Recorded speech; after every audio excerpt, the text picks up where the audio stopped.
Thank you, Giles. Time is short, so I'm going to move quickly along.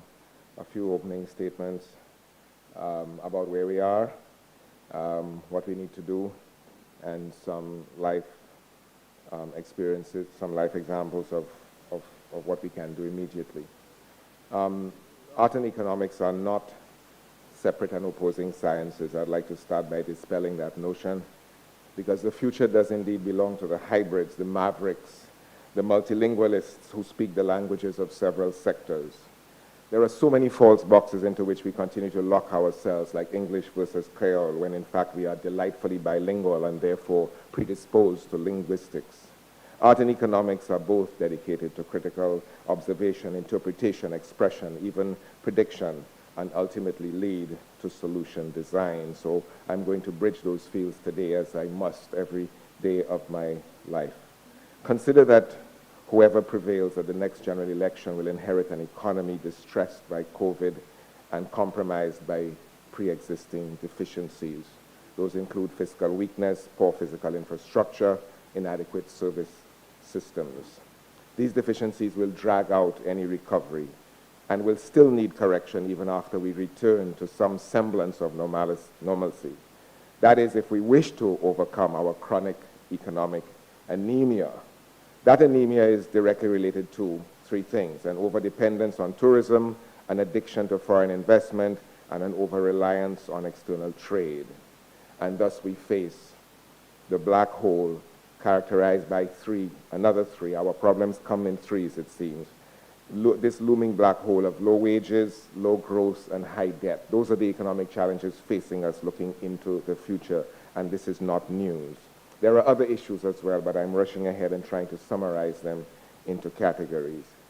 So, since there is no one out there proposing any quick fix, there is no vaccine for these economic ailments, the solutions must come from within. They must be suitably informed by global best practice, yes, but again, they must be driven by local research and adapted for relevance, effectiveness, and sustainability. That requires both critical and creative processes, requiring thought, observation, imagination, perception, change, innovation, and a constant openness to novel ideas and strategic adaptation. This is the science that we must now engage in. So I am so glad that we're having this conversation about research and innovation. And the unshackling of minds is potentially our highest priority, as Dr. King so eloquently said at the opening of this session. And at some stage, we must address the impact of religion on contemporary notions of self-determination. These things are often at odds with our future direction, and they present similar constraints as the wholesale adoption of the Westminster system, also mentioned earlier today. We need to address these uncomfortable truths. The solutions we need are not textbook miracles. They have to be scientifically designed by us, created by us, implemented by us, managed with more than stats and graphs and faceless econometric models, as important as these may be. They have to be managed as much with science as with a new humanity, a sense of equity and justice, a notion of economic dignity which goes beyond individual ownership and begins to consider concepts of communal ownership, shared responsibility. In these presumed microcosms, which are in fact vast ocean states with untold resources of talent, diversity, humanity, creativity, we need primarily to reimagine ourselves, to give meaning to those values which give meaning to us and relevance to our society, allowing us to move from survival of the fittest to no child, no elder, no citizen left behind or excluded.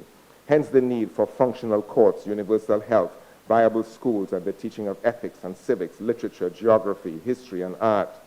In our emerging nation, it is especially important to dream, to collectively believe in the possibility of new and better and more, and this is what innovation does for us.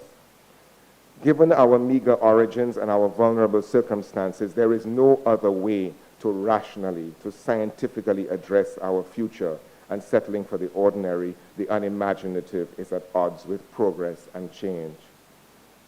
Our advancement must be powered by an intelligence of history, identity, culture, art, science, which together provoke us to rise, plunge, explore, and reveal the unsprung potential of both sower and seed. These are the wellsprings of our humanity. If we don't do this, then all we are left with is the violence which plagues us now. That violence derives primarily from a poverty of imagination, not necessarily at grassroots level where survival is a process of daily innovation, but like Giles's grandmother and the biscuit tin, heat, tolerance of metal and dough, air circulation, temperature regulation, energy source, and the delicious reward of baseline cake. So the poverty of imagination is not necessarily there, but there's a whole generation of bright, tech-savvy young people dying for want of attention, funding, an open mind, an open door, an open window, someone to support them make that journey into the future. But there is a poverty of imagination among those whose task it is to lead institutions, to shape policy, change processes, and solve problems, and sometimes just to allocate resources appropriately to the sustainable betterment of people, because there really is nothing else. Nothing else really matters. So regarding innovation, a few solutions which need to be leveraged and soon. In the arts and entertainment sector where I earn my living, we are looking to the conversion of live arts to digital content for global distribution. Technological support there is urgently needed. Dr. King spoke of unshackling minds, as I mentioned earlier. Research into St. Lucian music. I work with musicians every day, or very often, who do not have any idea of what the St. Lucian songbook is. And so the question is, whose song will they sing when they sit at their digital keyboards and they sit in their virtual studios? What will they produce and where will it come from? Researching the history of ourselves, our families, our villages is directly related to land use policy, for example, and why things are the way they are and who owns what and when will this change. And these are the economic hegemonies that perpetuate the status quo, the economic imbalance which we need to address if we are to move ahead as a country. It also reemphasizes the lost redistributive functions of government, which seem to be not a priority anymore. But these are the things we need to research and innovate around. In food and agriculture, the development of tech-based equity models to drive idle money, largely domestic dollars, into agricultural production, particularly high-end organics and exotics. The allocation of idle lands to innovative agriculture using a land bank app that will facilitate peer-to-peer linkages and mimics the Uber model of bringing users and owners together. Guru, a technology developed by a young St. Lucian, a technology which links producers and consumers with real-time and predictive information regarding supply, demand, pricing, and availability of food. Patents and IP law are under-researched and underutilized in our context so that people who create things do not own them for very long, especially in this world of mimic men and women.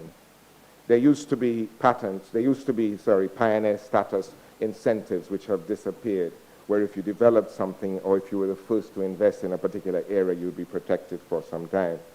In the great climb to unbridled capitalism, we seem to have forgotten the need to protect our own. Private sector and public sector are still working in silos across a great divide of mistrust and obscurity, sometimes with competitive acrimony and crowding out. Professor Cato Lorenzon's suggestion of a world-class entrepreneurial center of excellence is welcome and ought to be pursued.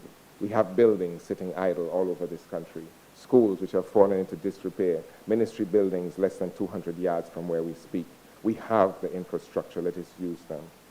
We have the brains as well.